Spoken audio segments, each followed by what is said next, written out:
In April 2015, Muhammad Qosim saw a dream.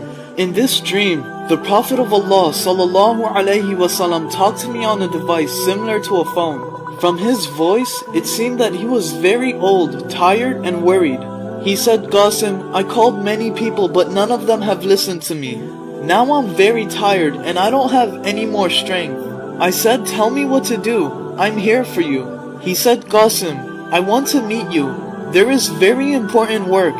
Can you come to me?" I said, "Why not? I just have to make my passport and get the visa." He said, "Okay, but please do this quickly." I went to the travel agency and they said it will take 3 to 4 months. I called back Muhammad ﷺ and told him the wait time. He became sad and said, "You stay there, I will come to you." I insisted that if you wait, I will come myself.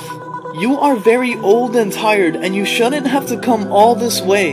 He said, "No, my son, this work is very important and it should not be delayed." I said, "Fine, may Allah make it easy for you."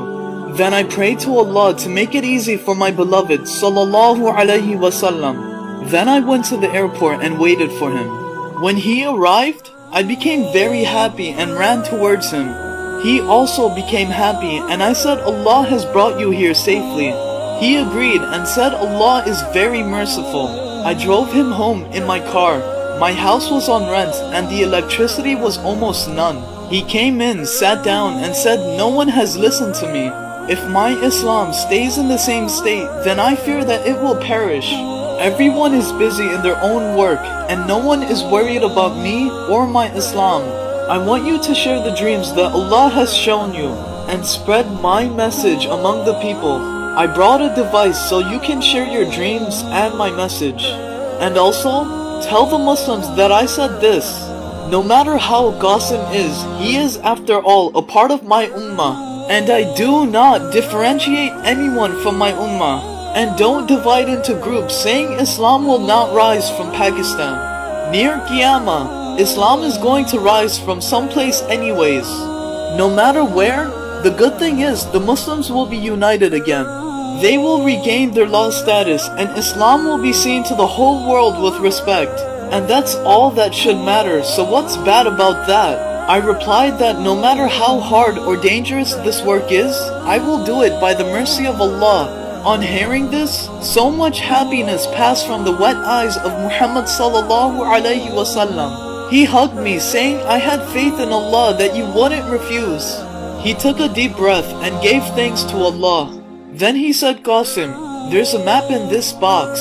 In that land, when you build the real city of Islam by the mercy of Allah, then I will call you to come to me and then tell you what to do next." I said to him, "Don't worry, now you take some rest. This job is mine now and I will do it by the mercy of Allah, inshallah." Then he started to pray to Allah for my success and my help.